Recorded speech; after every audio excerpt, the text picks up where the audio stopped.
एक बार राजा भोज अपने प्रिय मंत्री के साथ कहीं सफ़र कर रहे थे। इस सफ़र के दौरान वे एक जंगल से गुजरे जिसके पास कई सारे खेत थे और एक खेत के पास एक किसान ज़मीन पर ही बिना कुछ बिछाए बड़े आराम से सो रहा था। उस किसान को इतनी शांति से सोते हुए देखकर राजा भोज बड़े आश्चर्यचकित हुए और वहीं ठहरकर उस किसान को ध्यान से देखने लगे। राजा को इस तरह शांत देख मंत्री ने राजा से पूछा, महाराज क्या हुआ? राजा ने मंत्री से कहा, मुझे एक बात समझ नहीं आई, ना कोई गद्दा ना कोई बिस्तर, फिर भी वे किसान इतनी आराम से कैसे इस ऊबड़ खाबड़ ज़मीन पर सो सकता है। मंत्री थोड़ा सा मुस्कुराया और बोला, जेठ महाराज, ये कमाल है परिस्थितियों का और आदतों का। मनुष्य से ज़्यादा कोई कोमल नहीं है और ना ही मनुष्य से ज़्यादा कोई कठोर है।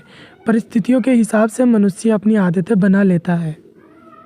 मंत्री की बात राजा को ठीक से समझ में नहीं आई, इसीलिए मंत्री ने कहा कि अगर ऐसा है तो इस किसान की परीक्षा ले लेते हैं।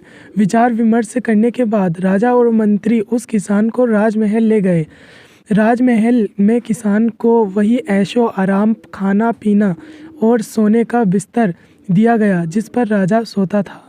थोड़े ही दिनों में किसान की आदतें पूरी तरह बदल गईं और वह उस राजसी ठाट बाट का आदी हो गया।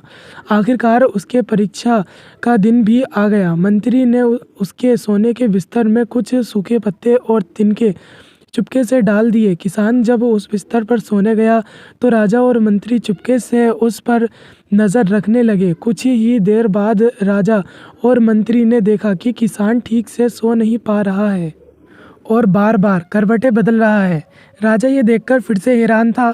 मंत्री ने राजा से कहा, देखिए महाराज, मैं यही आपको समझाना चाहता था कि जो किसान पहले मिट्टी कंकड़ पर बड़े आराम से सो जाया करता था, अब उसकी आदतें बदलने के बाद उसे सूखे पत्ते और तिनके भी सोने नहीं दे रहे हैं। कहानी की सीख। दोस्तों, ये कहानी हमें एक बहुमूल्य सीख देती है कि जीवन में चाहे जैसी परिस्थितियाँ आ जाएं, हमें उनसे लड़ते रहना चाहिए, क्योंकि मनुष्य का स्वभाव ही ऐसा है कि वह हर परिस्थिति के अनुसार अपने आप को ढाल सकता है और बुरे से बुरा समय भी बड़े आसानी से निकाल सकता है।